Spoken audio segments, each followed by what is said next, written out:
So let's get started. I wanted first to welcome everybody to tonight's presentation on the first women at WYBC.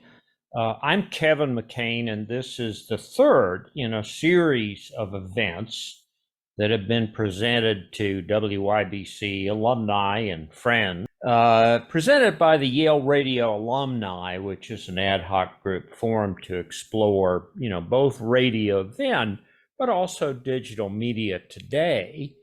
And our topic for tonight is the advent of women staffers at WYBC. Now, it's probably hard in the context of today to remember what an incredible change this was. You can see here a couple of the, new members of what would have been the class of 1973 coming past the campus policeman at Phelps Gate.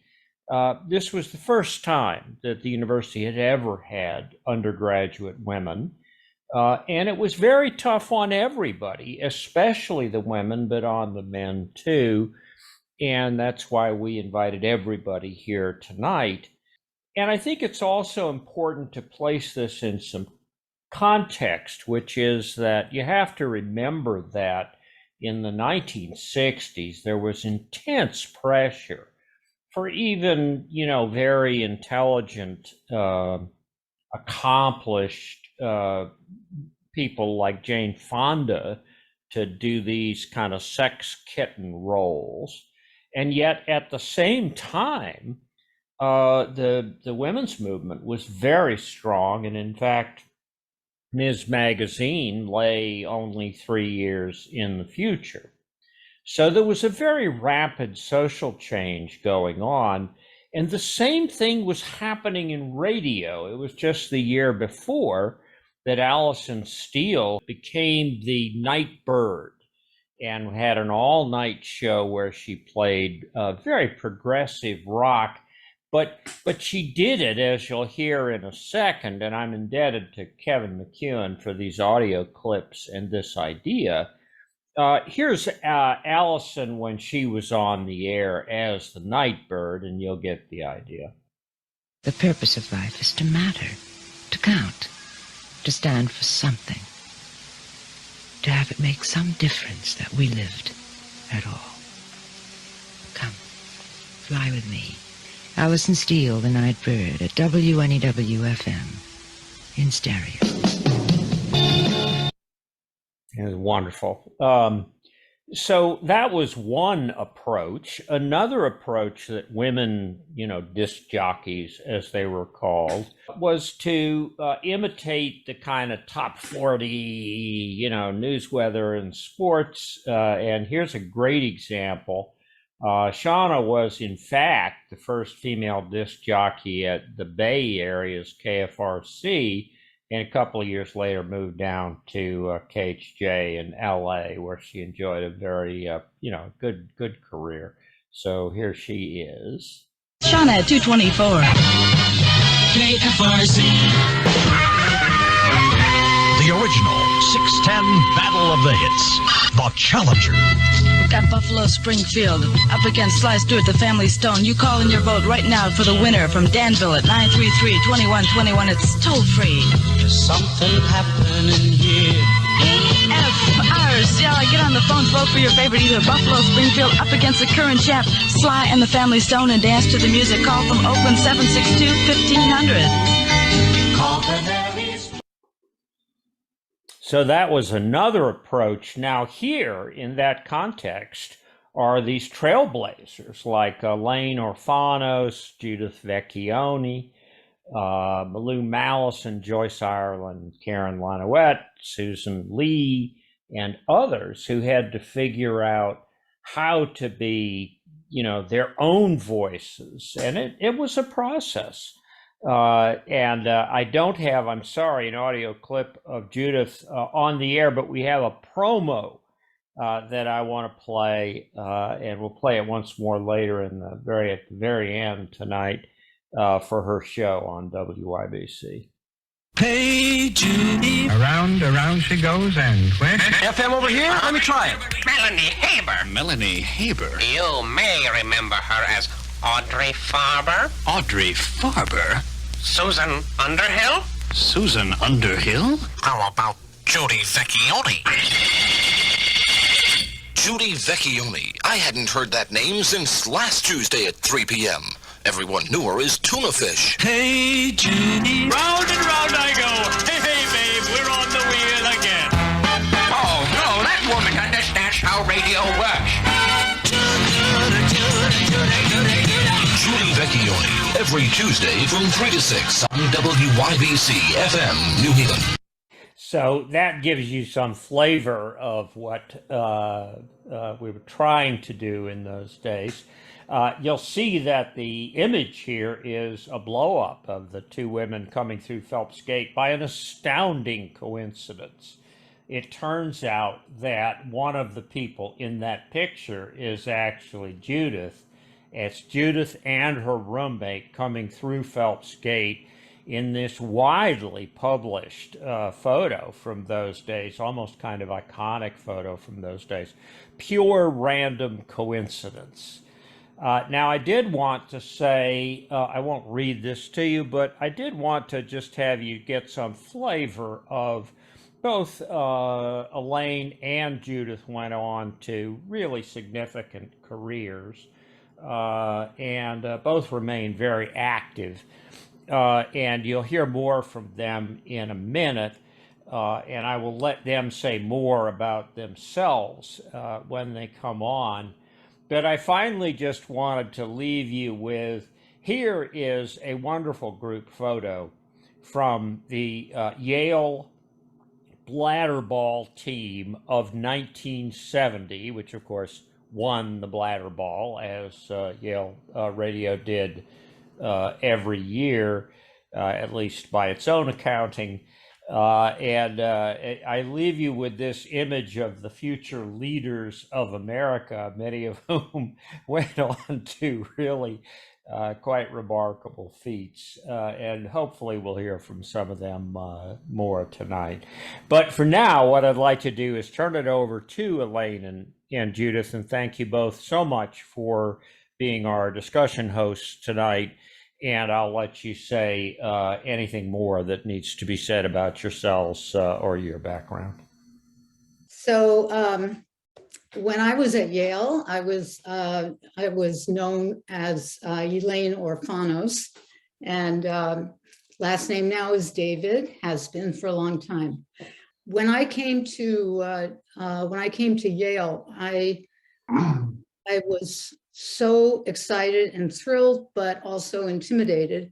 I had made the decision to leave, to try to transfer to Yale from Smith because of some personal circumstances that really caused me to kind of sour on being at an all-women's college. At the same time, it was something of a mixed bag when it came to the men, and there are plenty of anecdotes about and stories about coeducation and how it played out for individuals. So my experience was a mixed one, but overall very positive. And one of the things that made a huge difference to me was WYBC. I've been trying to remember what it was that prompted me to apply for or try to get onto the radio station that first semester. And I really don't remember, other than the fact that it just seemed like it would be a fun thing to do. So I healed, and I was the only woman. I was the only woman at that time, and ultimately was voted in. The folks that I met and who were there and did the heal were very welcoming and very welcoming, very supportive. At the same time, it was still the old locker room. So there was quite the mix. And I know there are, there's plenty of stories, Andy, and, you'll probably step up and tell one of them, but I I wasn't offended, except perhaps on one occasion by some of the nonsense. And the old blue kind of, joking around. On the AM station, Peter Hessline and I paired up on a kind of a raunchy, I don't know, it was Friday night, I think, Peter, Cookie and Rocky show. And that, because it was closed circuit, it got pretty, pretty gross, pretty raunchy at times, but that didn't bother me. I'll just offer one story that, so I was given a show, let's see, it was a 6:30 a.m. show, and it was maybe an hour, 2 hours, 3 hours, after the sign off, the middle of the night sign off. So I got to the station, I was by myself. Yes, I had been taught how to turn Helen on because Helen was off, but I couldn't get her on, and it was inching towards 6:30. I didn't know what to do. So I called Ken Christian.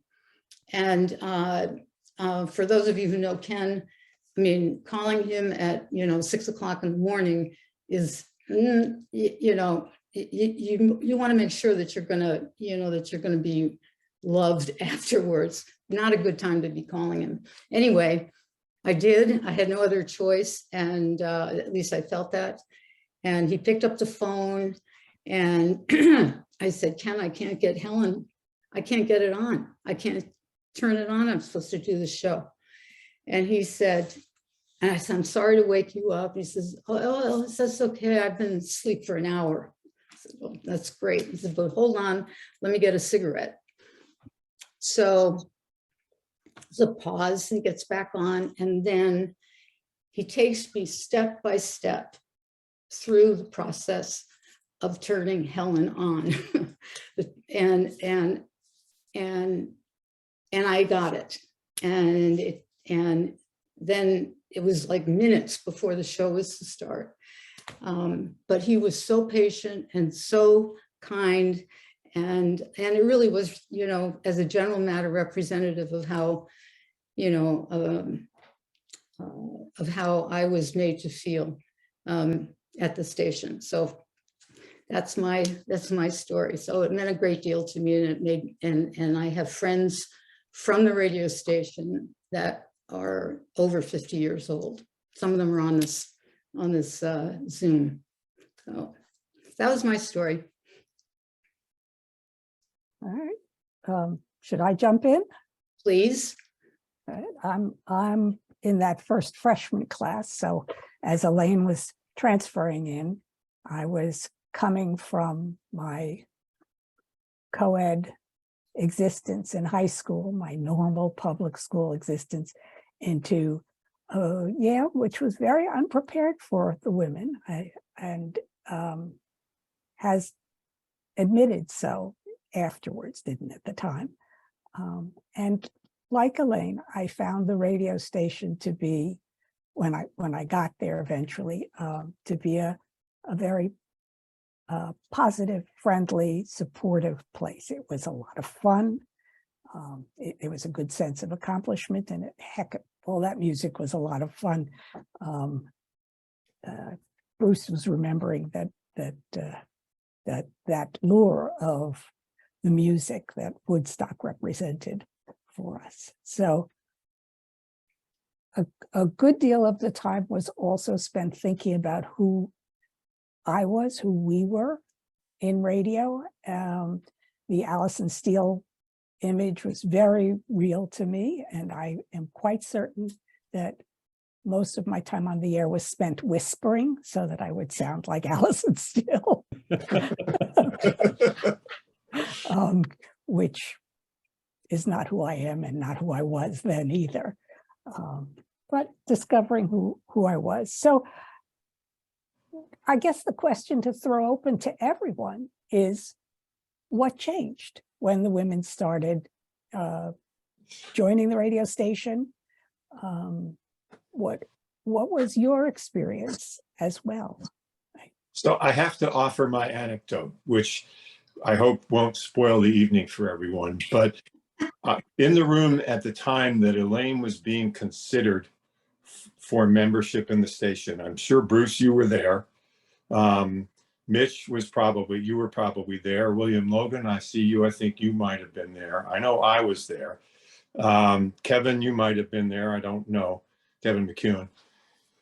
And for those of you who don't remember, a guy named Dave Weinberg, who succeeded Al Zauer. I saw Al Zauer on the Hollywood Squares a moment ago as the head of the station. And he was trying to be very formal.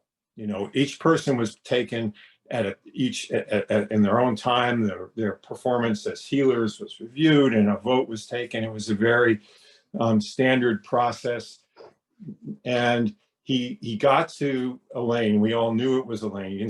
And he started to be very ponderous and sort of overbearing about how important this was, and how he expected everybody to be on their best behavior. And this was a really big moment for the station and for Yale and blah, blah, blah.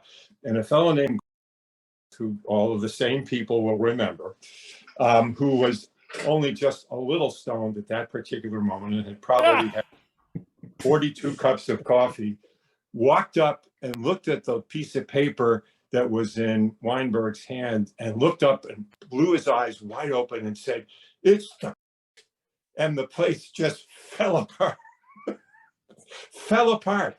And we all calmed down, and the sort of bubble about how ponderous and serious this was burst. But Bruce got up. I think it must have been you who presented the people, because you were station manager, weren't you? That's and, right. You know, sort of went through all Elaine's qualifications, and it was a slam dunk. So in a sense, that was sort of, it broke the ice of how, you know, I don't know, how overbearing Yale and places like YBC and the Heel could be, and made it human, made it a little silly. We moved on from that and took a really good person into the station. And that was the start of her time there. I don't think she knew that until long after, and people told her what had actually happened. But I told you, I will never forget it. I mean, that's sort of burned into my memory. I don't know if anybody has seen since. I have, in a small world way, but not for a long time. I don't know if he remembers. I don't know how much he remembers of anything that happened. I have seen him recently, and I think he would be a little bit embarrassed by the story. I swear it's the truth. It's the truth. And it's not embarrassed, but chagrined. Yeah, it's not that surprising a story, though. No. One I'd ever heard, but I totally believe it. And we knew the whole time we were there that it was a constant struggle to be a person and not what he obviously saw us as. I think there also might have been, because radio was a performance medium, you know, there was pressure to be things you were not. Judith, was that true for you? You were talking about the kind of sultry voice and so on. What were other things that you had to unlearn after you left? Well, I didn't continue in radio afterwards. My career has been in public broadcasting, but not in radio and television. And it's not been in performance, but in producing and directing. So I'm not sure I'm the best person to answer that. I certainly learned a lot about production in the time at the radio station, and that was positive. But did I have to unlearn things? I should say, because I didn't manage to get this out, that Judith has had a long career as a producer in public television. In Boston, one really early project was Vietnam, a television history, which some of you may remember from 1983, more than 35 years or almost 35 years before the Ken Burns series. And she went on to a zillion other really high-profile projects, including Eyes on the Prize. Yeah, where I believe, Judith, you were the executive producer on the first 6 episodes. Series senior producer, and I produced the first 2 shows.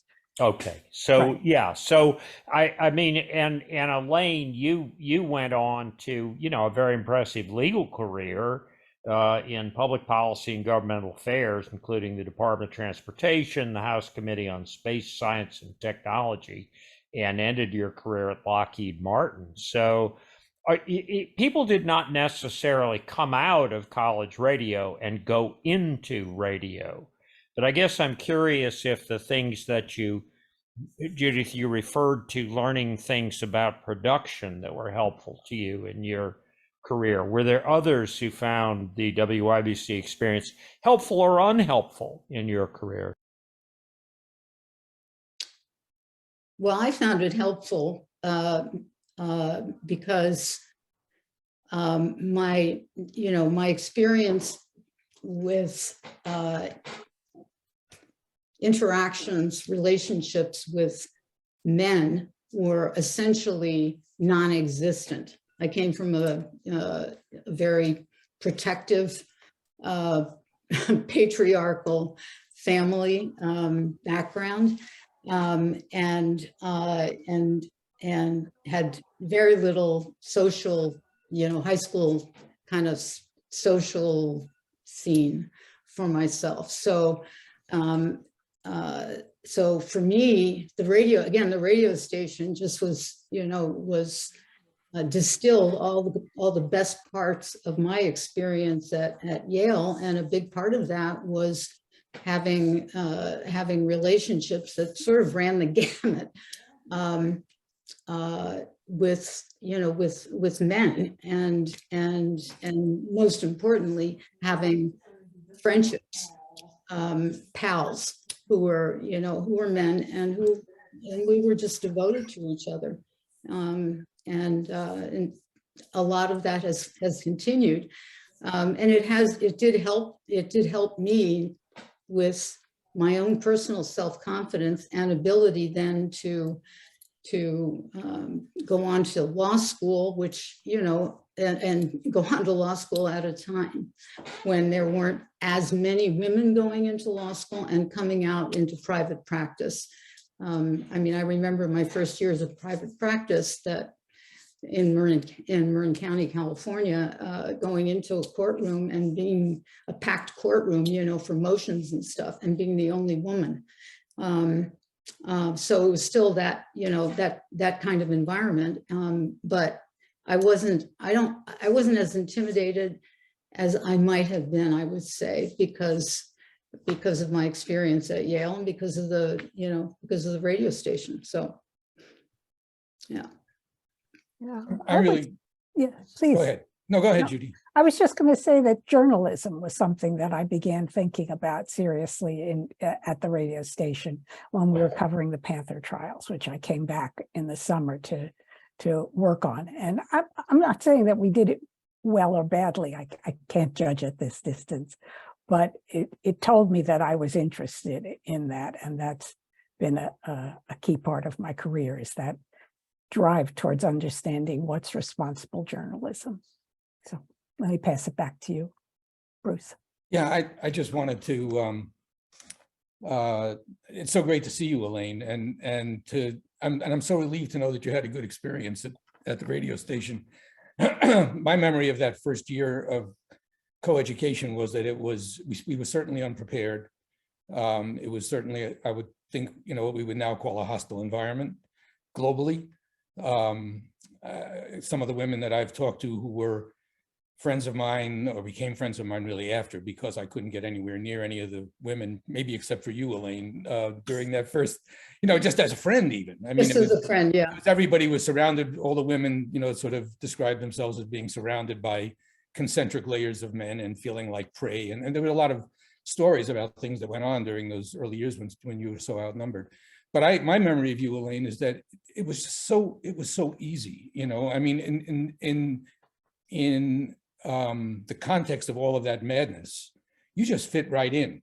And it just never seemed to me, in my memory, you were just another, member of the station and somebody who was working hard and doing good work. And the fact that you were a woman, it didn't really make much of a difference, which I think is a real tribute, I think, to you and the way you carried yourself, but also probably a tribute to at least some of the guys who worked at the station. But I think that's really, it's a very, it makes me happy to know that it felt as good to you as it did to us having you there, I think. If you don't mind hearing from somebody from a few years later, I think you paved the way very, very well. So for instance, even on this call today, we have Susie and Karen, who are both a couple years later, very, very well respected, part of the leadership team at YBC. And if I recall correctly, we had David Fisher gave way to Ed O'Connell as chair, and then Laura Teller was next, if I recall correctly. And she was my first boss that was female. And I'll tell you, it was a great experience for me, and that paved the way for other things in my career. So YBC was sort of ahead of the curve in many respects from that perspective. I'd love to hear more from people who saw the transition after those first years, if anybody has stories or knows. Susan, Karen, can you guys unmute and speak up? You're muted. You're muted, Susan. Hi, Karen. Hi, Susie. Oh, it's so good to see you. It's great to see you too. This is so great. I mean, like, as Susan, as you listen to these folks from earlier years, are you thinking to yourself, gee, I didn't run into any of that? I mean, what was it like for the two of you, Susan and Karen? And I should say, you guys came along, I want to say, are you class of 77? Yes. So you were there in the mid 70s. 76. Yeah. And I see someone else who says class of 95. I'd love to hear from you too. But let's hear the 77. Definitely. There have been so many transitions between the generation, well, not a generation, but we missed all this excitement. We were just remarking that it's so interesting to hear what you all did and what your experiences were, because it was different than ours. And Ed was just saying how the change happened so quickly. Change happens very slowly and then suddenly all at once. Yes. But yeah, it certainly developed from your early pioneer days into I think an environment where everyone was treated pretty equally, and yes. It did carry on the characteristics of being a very collegial place, where deep friendships were formed that lasted for a long time. And it did help. We actually did both go into radio after graduating, and worked in radio for a couple of years. So we went on to other things. Both ended up going to law school, and Susie worked at Federal Communications Commission for many years. Yeah. And I worked at a firm that did a lot of communications law stuff. Now retired. Right. Yay. Fascinating to hear Elaine and Judith's stories, and even the story about whom both of us know that it sounds like a sense of humor. So I appreciated hearing that. He was not alone. I mean, I think, what looks like a sense of humor to some people, Elaine is much more relaxed about this than I am. I would have been horrified at the time as I am horrified now. Yeah. So people have different reactions to being called bad names. But, he was, and this is true across the board at WYBC. When I was a freshman at Yale, starting in '73, I did not feel respected by all the men on campus. I did not feel respected by many of them. But at WYBC, I felt respected by all of them from the very beginning. There was never anything untoward or bad. It was just friends. Like you all said, ultimately, the friendships that we formed were so collegial and also extra collegial in the sense that Karen and I met, and we had so many friendships that involved people who did not go to Yale, which for us, I think, was a liberating experience in a lot of ways. Yeah, we had, and I don't know how open it was during the years that we're talking about, back, 10 years or before we were there. But we had a lot of people from the New Haven community who were part of the station. Yeah. And I don't know how much it was primarily student focused, but a lot of our staff were folks from the New Haven community. And that was an important part of the fabric of the place. And in terms of just learning how to deal with people from different walks of life, Yeah. in different situations, that made it a really valuable experience. Yeah, I was one of those townies. I came over from Southern, and Yeah. the whole influx of people who had started coming over from Southern. I don't know who started it or why, but it was a trickle that every year a couple of people from the Southern radio station would float on over to Yale to be one of the members. And I joined that little trickle over. I do have to, and it was fun. It was interesting. There are a lot of great relationships and friendships that have continued.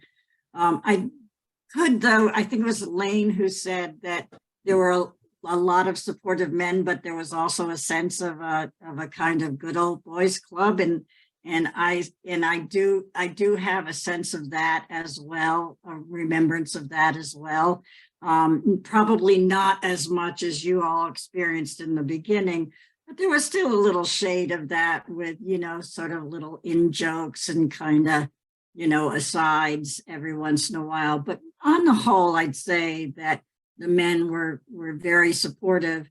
I went from the ironies, I went from Yale to Duke's radio station. And I did continue in radio for another 8 or 10 years also. And I think, and Duke's radio station was just like Yale's in that it was a non-commercial on the commercial dial. But they did pay their staff.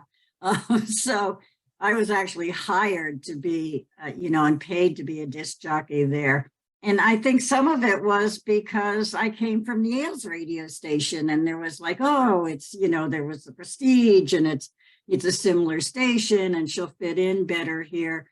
But I have to say that in my time, that was basically the last time I worked at a radio station that had a lot of women in the mix with men. When I moved out from Duke's radio station, DBS, to other radio stations, I was almost always the only woman, or one of two, maybe three. And it was much harder. It was really almost, well, I'm not exactly sure how to describe it, but it was surprising to me. I felt much more intimidated at other radio stations than I ever had at Yale or Duke, because of being the only woman, and often hired because I was a woman. And that was a little bit uncomfortable along the way too. So I look back on the Yale and Duke experiences as much more equitable than the other radio stations, not all, but most of the other radio stations I ended up at. Can I just jump in? I was a class of 78. And I recall Susie, Ed, and Dave probably remember that we had kind of an odd charter. So there was something about our relationship with New Haven that it was sort of, I don't know whether the land was owned by New Haven. We had to have, does anybody else remember this? Do you remember that it was all jazz in 1970, end of 76? Do you remember that? We Yale students were not the majority of people at the radio station at that time. Well, interestingly, Peter mentioned to me, Peter DeLauro, my husband, that when it went to jazz, a lot of women disappeared. Yeah. Far fewer women at Yale, at YBC. It was a very intimidating group that came in. And I don't know whether you guys were there ahead of me because I didn't come in until 76. But then that changed, and I don't actually remember why that changed, but suddenly we were around. It was more kind of Yale students, but we had a lot of outside people who came through too. The outside people started in, and Mitch will remember this, in the summer of 1969 with a couple of people who did soul music, not jazz. And almost all of the station folks were students. There were a couple of New Haven people. That changed gradually over the years. And there was a jazz show, but it was a niche kind of thing for intellectuals that nobody paid attention to. It was rock music 24 hours a day. We were part of the revolution. So that's Andy, there was actually the soul music started the summer before, summer of '68. Right. That was actually Alan Zauer, who's on the call, set that up and brought in, I believe, the fellow that Willie Wright, who we were putting on the air. Yeah, Willie Wright. I thought maybe I remember the year wrong. I thought it was '69, but in any event, it was '68.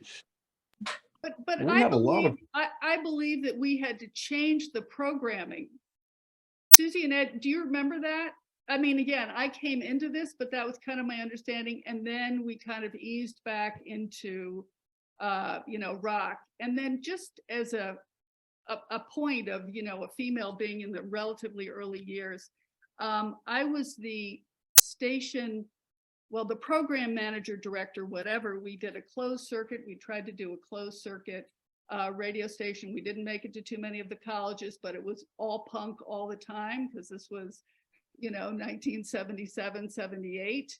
And I was in charge of that. And as a female, I didn't think twice about it. I don't think anybody else did.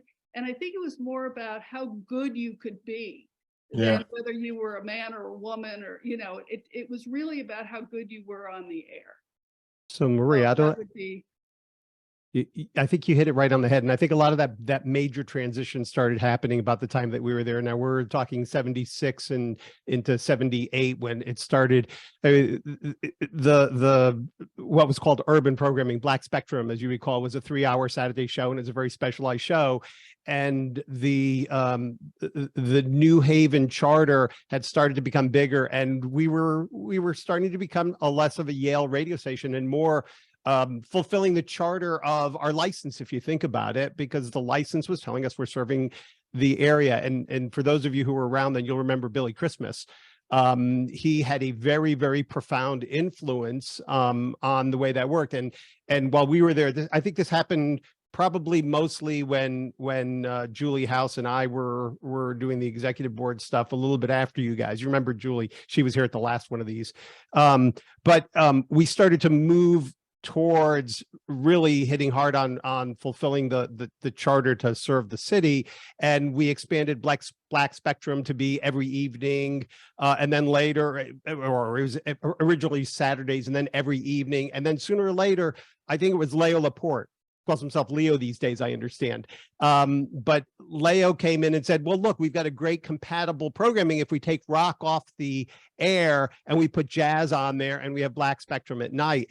And at that particular time, for those of you who are following the Arbitrons, we zoomed from 25 in a market of 25 to, in some of those day parts, we were up in number 2 and number 3. So there was a lot of good that came out of it. We did a better job of serving the city, but on the other hand, serving the Yale community, we did probably a worse job of. And there was a lot of very, very heated conversations throughout the organization and an awful lot of meetings, and a lot of it was thought to be a racial issue. Let me mention that 68, 72, we were a commercial station in the sense that we tried to sell advertising. We just weren't very good at it. But we had one account from Persona, which I think Jim Corus may have had something to do with. Well, it's really tough to sell it when you're number 25 in the market. Well, I don't know what we were in the market. We didn't really follow the Nielsen's, or I didn't as PD. But we had a soul every evening. We had jazz every evening. And then we had diversion from midnight to 6 a.m. We were prog rock except for the soul and jazz. We had a terrific bunch of soul jocks, including Smokey, who did all of his shows in an early version of rap. Couplets. The only one I remember is, I got my foot on the floor and I'm going out the door. He was terrific. He did this for 3 hours, if I remember the soul show as being 3 hours, maybe 2. And Ron Matchett in jazz was really unmatched. We just had a lot of great jocks doing different things. Let me also mention Steve Brisker and Craig Baskerville. Catman and the Hound of the Baskervilles. So I was a part of the jazz names. I was a part of the jazz takeover also, back in 77, 78, 79. Actually, along with Ed O'Connell and Susie Lee, who I see here today also. And Dave, of course. Good to see you again, Dave. But I remember Spectrum as being just a huge money maker. Really drove, I mean, YBC obviously never really, had a profit, I guess. It did a little bit when a Spectrum was on. And it was, from my perspective as a townie, it was, and I did jazz shows on a regular basis, sometimes mornings, whatever. It was really amazing to be able to have an interaction with the entire Black community of New Haven. I probably would not have had that experience if I had not been involved with YBC at the time that jazz came in, and we had such an interaction between the town folks and the Yaleys who embraced the jazz part. It was an amazing experience to be a part of at that time. But Peter, you were a catalyst. Excuse me? You were a catalyst in that. I was a catalyst? Truly, yeah. Oh, wow. Okay. I'll take it. But to take it back to the point of this conversation, there were far fewer women with Black Spectrum and with jazz. Rock had more women involved and wanting to be on the air. And just to flip back for a minute, I want to say in that charter discussion that YBC was supposed to have 20% of the staff be townies, is what I recall. But Ed might know better, or someone else, but I seem to recall that it was supposed to be 20%.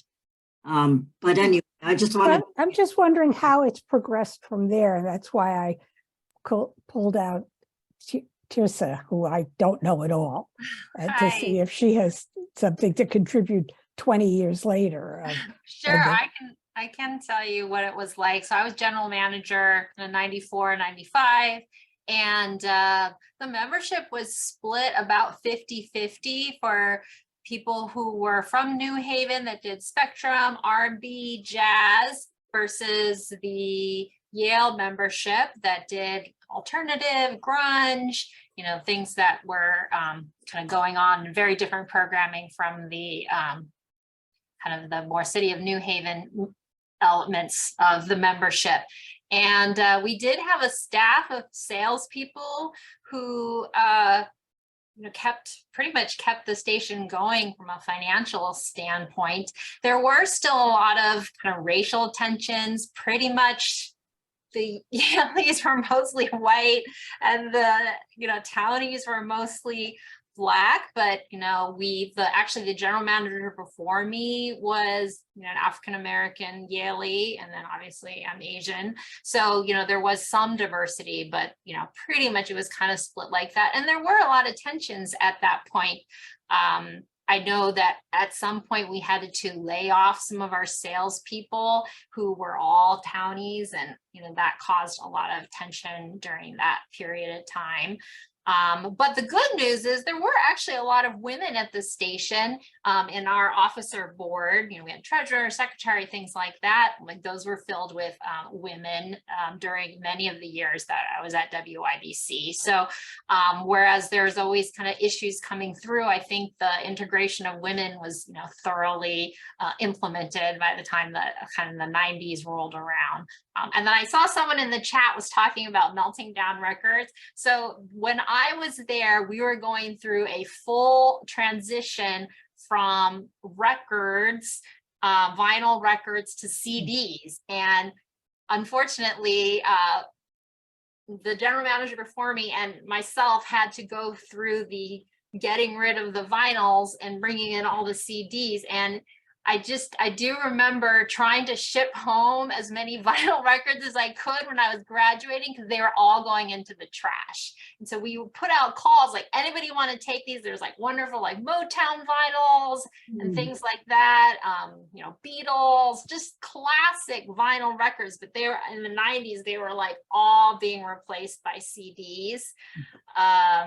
Just sort of crazy because nobody even has CD players anymore. So those have completely gone out now, all these years later. But it was sad, but we were moving on, and there was only so many people who desired vinyls at that point.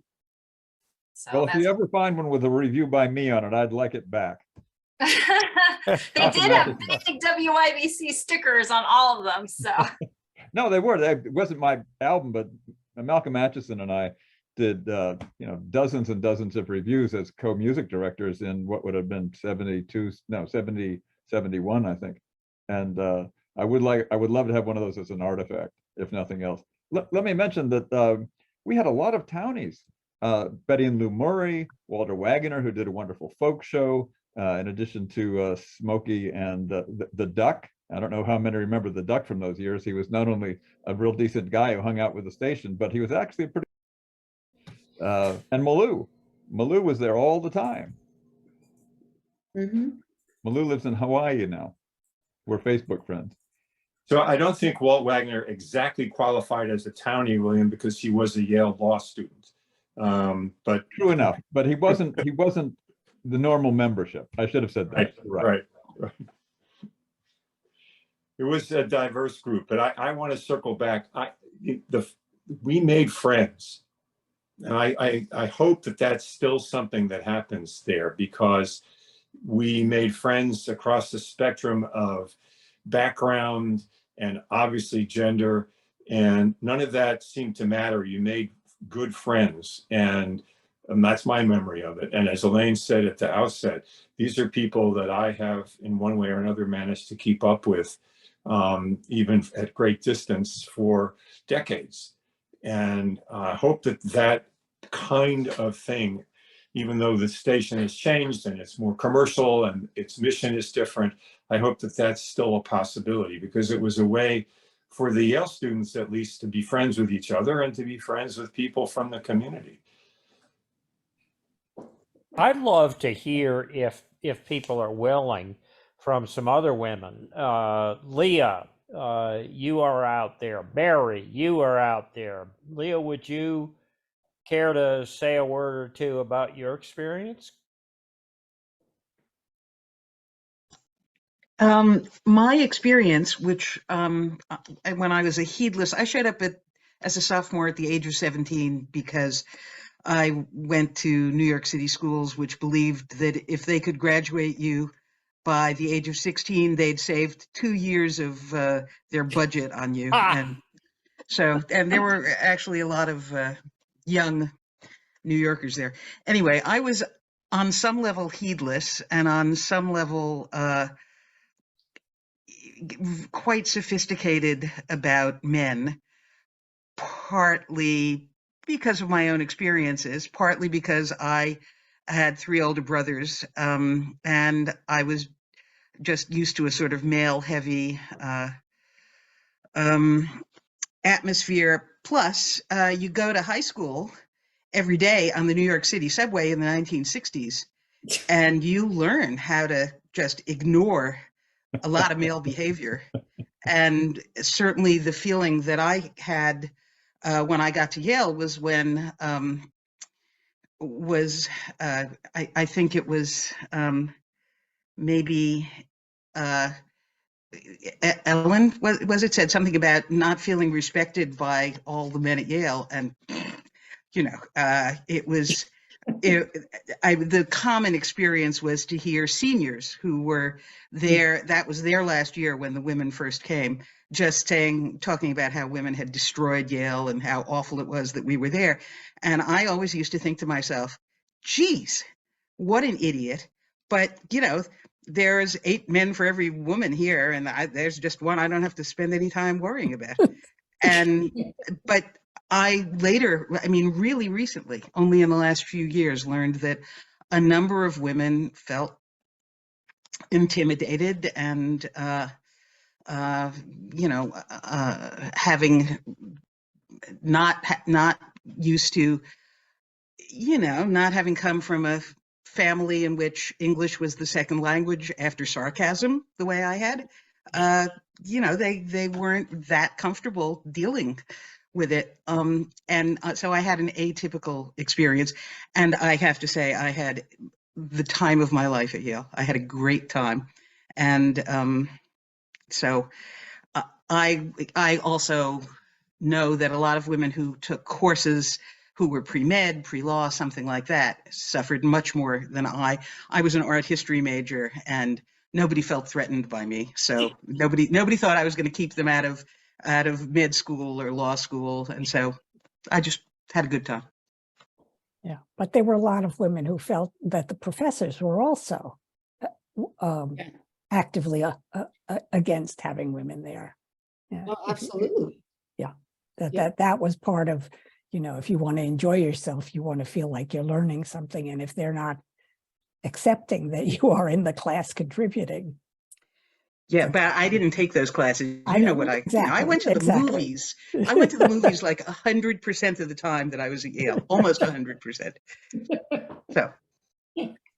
Mary, I don't suppose you would be willing to unmute yourself and. Oh, I was interested in how there's still so much to talk about. And I went to the 50 at 150 and realized there were so many women I didn't know. And I was in Calhoun with Elaine, but I didn't know about that you did things with WYBC. And I loved radio, but I didn't listen to it that much. So I just think I'm glad to see people talking about the times there were, because there's still a lot of things to talk about. No, it looks like Lydia has something that she's putting in. Jump in. Lydia? Hi. I was saying, I was in the class of 72, and it's very interesting to talk about the healing experience. I think I was the first woman to heal for the Yale Daily News. 2 women in 71, Shelley Fisher-Fishkin now, and Dory Zalesnik, by virtue of their experience on their previous papers in their previous schools where they transferred in, didn't have to heal, and they were voted in November 69.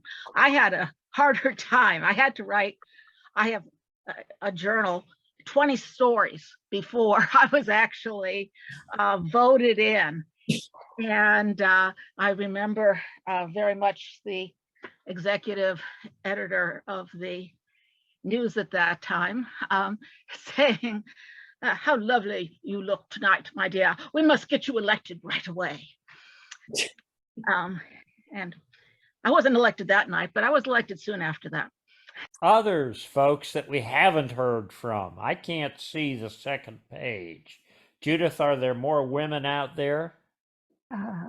Looking over, I see a Beth Clearfield, a Cindy Huang. I don't know you, but jump in. Deborah Yeah, Burnett. would you guys? Yeah, Beth, you want to go? I mean, hi, I was class of 83. And I worked at the radio station just my freshman year, so 79 into 80. I don't know anything like what you guys know about. I didn't really, I tried to be a DJ and I just really didn't have it. I have a funny story, but it's not really all that relevant, but I was DJing during finals and I really didn't have time, and I would just go in and put a whole album on, and I'd say, tonight we're going to listen to the Beatles, the White Album, and I would just put it on. And then when that side ended, I would say, I hope you guys are enjoying that. We're going to hear the second side now. It was because I really didn't have, it was finals. And I think there were probably 5 people listening. I mean, John King, who's in my class, we've just been chatting on the side. I don't remember him specifically, but he was saying that we trained on the AM station. And that's what I remember. It was only Yaleys who could hear us. And I would tell my roommates, I'm going to be on the air, and they would all listen. And as far as I know, they were the only people listening. And so it was fun, but I didn't keep up with it. I did more theater. I ended up producing a lot of plays for the Calhoun Dramat my last 2 years. And so I started focusing more in theater, and then I went to New York to start being in theater. And actually right now I work for the BBC. I've been at the BBC for 30 years. And right now I'm working on the business end of the podcast business a bit. So I've kind of come full circle back into audio. Oh, it's actually that's a relevant story, because I said at the beginning, I didn't stay in radio, but actually I just did a podcast for my last project. So it's brought us all back into audio. Yeah, well, podcasting has become such a phenomenon that it's touching so many parts of life that weren't touched by audio previously, I think. And as far as being a woman, it never occurred to me, maybe by 79 into 80, it just never occurred to me that was a thing. I just did it, and there was no issue for me about my gender at all. So I don't know, Tirsa's a bit later than me. Hopefully she felt that way too, but I don't know. Somewhere around there, it started to feel just like a normal thing. One of my good friends in Calhoun, Joanne Littman, was a really big part of the Yale Daily News. And she has written a book about women in the workplace. And so that, it's still, obviously it's still an issue, but it just in my time at the radio station, it just didn't factor in. Deborah, how about you? Are you, do you want to say a word or two about your experience? Well, Deborah, which Deborah? Okay. Oh, either one. If there are two, No, let's I don't know. take Deborah Burnick first, and then the other Deborah. I'm challenged in what I can see. Sorry. I transferred in, like many others, from Smith, class of 72. I wasn't as involved with media or radio, but I got very involved with the Student Committee on Human Sexuality, because, there were so few women then that for the first time, Yale had undergraduate females. They hired a gynecologist, Dr. Phil Sorrell, and we put out this booklet, Student Guide to Sex at Yale or something. So all of our energies went in that direction and got copied on many other campuses. And, I just remember there, the issue of gender or women, we were just as active as the guys. And it was a time of a lot of information. And Roe versus Wade had not been decided yet, so we're helping out about getting women from Connecticut, abortions in New York, and filing amicus briefs on behalf of Roe versus Wade. But the other thing I was going to mention is during the alumni reunions at the end of that first year of coeducation, I stayed behind and organized a group to talk to the male alums. And of course, many of them were upset by the changes on campus. Particularly not only the women, but the Black Panther demonstrations, May Day and all that. But after a while, they really got into this fact that, Yale was changing and the women could be sort of good in class. And then it suddenly dawned on them, well, maybe their daughters or granddaughters could get in. And that was like this, revelation suddenly, that Yale wasn't just intended as an all-male environment. But in any event, I appreciate everything I'm hearing tonight because I love radio, and I wish I'd known more about the station when I was there. Now, who else was speaking up when who just spoke up a moment ago too, besides Deborah? Me. Jan, you go ahead. Yeah, so I transferred from the City University of New York. I was coming from a big urban public school, and I had always loved radio. In fact, the very first word I spoke, according to my parents, was radio, which I think was radio. And I love the medium. I didn't get involved at YBC except that the guy I liked was on the radio.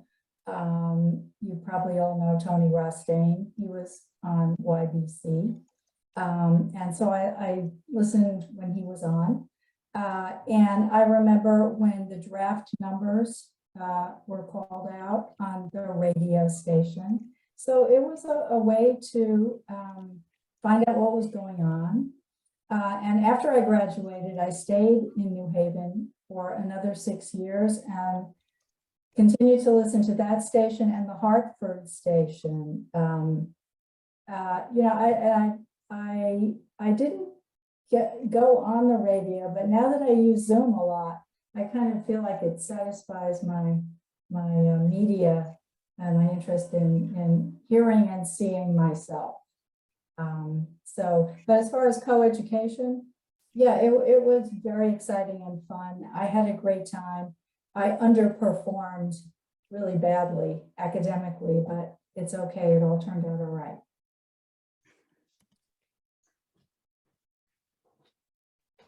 So this is good. Judith or Elaine, can we come back to you guys? I'd love to hear your thoughts after hearing some of this. Well, I think that, the many of the comments really, certainly from the earlier time frame, late 60s, early 70s, kind of mirrors my own personal experience. This schizophrenia, depending on who you were interacting with. I felt a lot of negativity from students out, not WYBC, but I mean in my day to day in the college, in classes and so on. There was a lot of nonsense. And I had one of the first meals at then Calhoun, and I sat down with a group of one of my roommates and a group of seniors. Happened to be seated next to this one fellow who had a pretty impressive or notable Yale legacy. And so he didn't introduce himself or say any. First thing he said to me, he turned to me and he said, "So what's so special about you?" And it just it reinforced all of my fears and self-consciousness and insecurity and so on. And I almost couldn't finish my meal. And there certainly was some of that, all along. I think that, what maybe insulated me a little bit from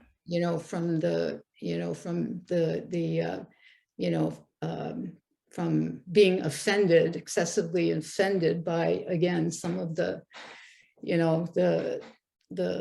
locker mentality at the radio station it was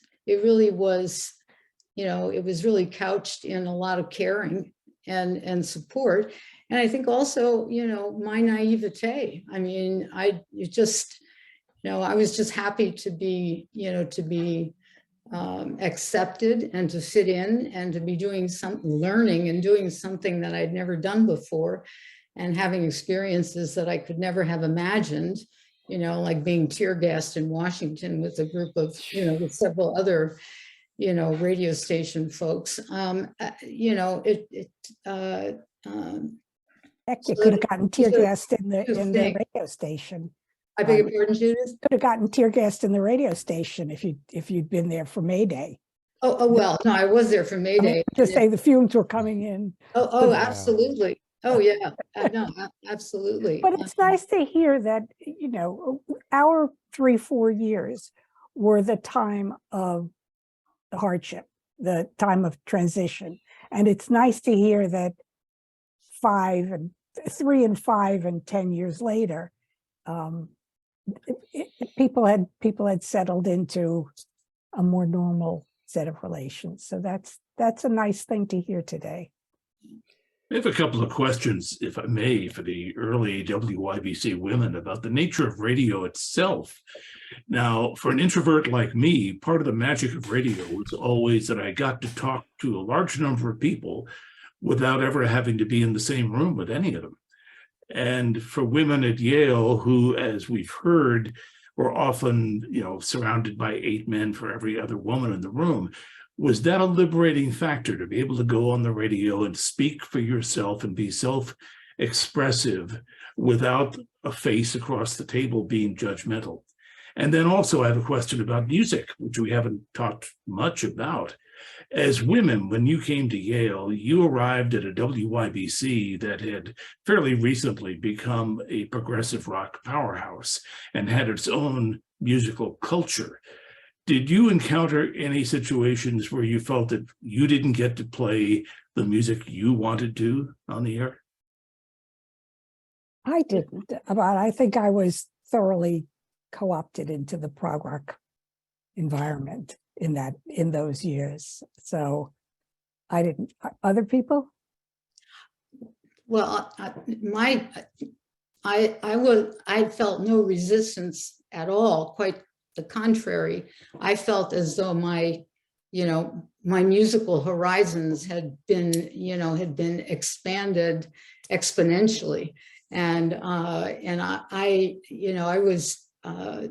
just drank it in, and I was really excited to have sort of an inside an inside look at what was happening, how the envelope was being pushed musically, and that was solely as a consequence of being at the radio station and having my own show, because it really pushed me to get beyond the Beatles and the Rolling Stones. And Elaine and Judy and anybody else, any of the other women, what about that ability for self-expression? The fact that radio, to a large extent, is a solitary medium. When you're on the air, you're there alone. You're creating theater of the mind. Maybe you're creating a musical tapestry. You're expressing yourself through what you say. Was that a welcome change from some of the other things you ran into at Yale, or was WYBC just another part of a strange new landscape you had to learn? I see somebody waving. Oh, that was me. No, that. I just wanted to mention that when I came to WYBC, it was to get a relief from what was going on in class, which I couldn't relate to. And I'd done theater and speech and debate in high school. And so that led me actually to do the news at WYBC, which with Karen, ultimately, we did a show called Sound Sisters. Yep. And we had talk, we had guests. We had people coming to Yale like Phyllis Schlafly. and Thomas Emerson, who was the constitutional scholar on the ERA. And so we had a public affairs requirement from the FCC that we had to do a certain amount of programming. And so Sunday morning, we had the church live feed. And then we were a Sunday morning program, or I guess I was, for interviews. And we were trying to carry on what we thought we should be doing at WYBC as women in the later 70s. So when I was in high school for speech and debate, I did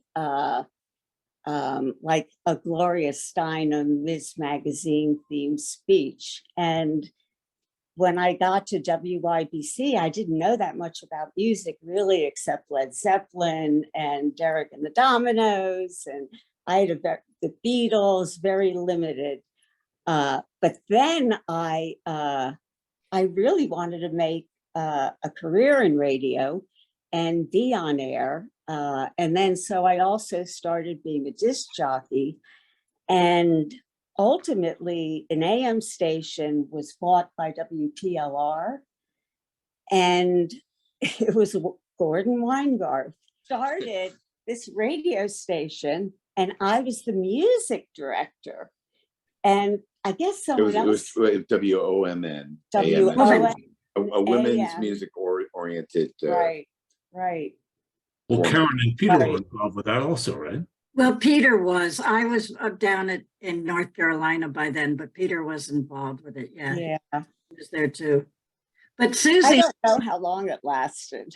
Not too long. It's a shame because I think it was a great idea and a great format, but it was AM and it was a daytimer. So but I think there's a broader point. It wasn't just Susie and Karen. There was Kathy Weimer, and there were other women. Yes. Deborah Ray Cohen was a part of it. Yeah, who were doing feminist-oriented or programming dealing with women's issues. And I'm sure our predecessors had started to do that as well. But yeah, I think there was what I recall is that there was a feeling that women artists were just not getting as much airplay as we wanted. Their albums would come in and they weren't on the first 10 that everybody wanted to review, that kind of thing. And so we started, just showcasing women artists and intermixing that with interviews and stuff. But my recollection is that there was a real sense of a lack of interest, so to speak, in women artists, and the heavier the rock, the weirder the rock, the better and more airplay it got. And and I'm not talking necessarily about the folky women, I'm talking about, what we now think of as mainstream women. Yeah. Like Hart. Yeah. And Patti Smith. And Patti Smith. Yeah. Blondie. Kenders. Right. So bands with women out front.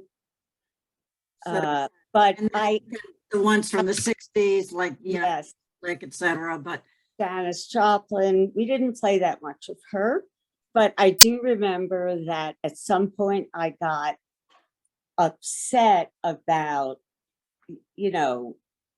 how many women. Well, you couldn't find many women. So I guess that's what the problem was. It was a supply chain issue. It was a supply chain issue. Well, the music business was not particularly friendly to women, and the soul groups you're referring to from the early 50s, if you remember, they were called girl groups. Anne Hoagland McGuinn. I'm not going to pronounce that right, but Anne had a great question. She said she found, it's on the chat. She said she found it sad that some of the early women there, it's nice to have had the relationships with the men, but they're not stories coming out about strong bonds with other women. and she was interested if the women, either from the early days or from later, came away with very good women friends. There weren't any women. Yeah. I mean, there was, Malou was certainly in the picture when I started, when I healed and over the 2 years. And then of course, Judith would have been, I think, second semester for, of that first year. But quite frankly, there weren't any other women that I can remember. I mean, just to be clear, I made very close friends with many women at Yale. To this day, they are good friends, but as far as YBC was concerned, it was all guys. Yeah. So I had and it wasn't very long, really, but by the time we were there in the mid-70s, I made wonderful female friends that have lifetime friends. So 40 years, one person who was a townie, and she worked at WYBC and ended up in Washington, D.C., and she hooked up with someone who I was good friends with, totally unrelated to WYBC. And we all met over the bassinet with my son in it. And Robin from the New Haven area. Robin Shep. And her name now is Robin Latham. And Karen and I have kept up. And Laura Teller, who was the general manager. Before Dave Radin, we've stayed friends forever. And it was like the experience that the men had early on of making among themselves very good friends. And so by the time we were there, we were able to incorporate lots of women who finally had arrived. Guys, we are at our time limit. I want to come back and offer Judith, anything that you would say to wrap here? No, this has been very interesting. You all have a whole lot of clear memories, and I think I don't have as many as you do, but I'm enjoying hearing them.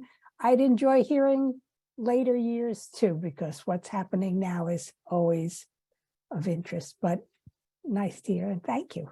I agree. And Elaine, anything?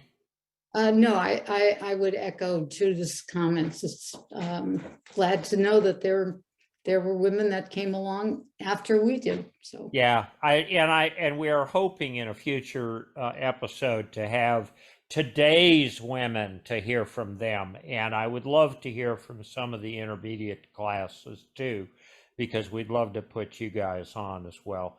All right, I am determined. I have to say one thing. Say, I really appreciate meeting some of you women who paved the way for those of us who came after. Our forerunners like Judith and Elaine, and I guess it was Lydia and Deborah, and the others, Leah. It's been really a pleasure to meet all of you and to see all of you and sort of know what came before us and what helped us be able to find a home at YBC. So it's been great. Thank you. Yeah, I would second that. And I want you all to hear the Hey Judy promo from about 71 or 72.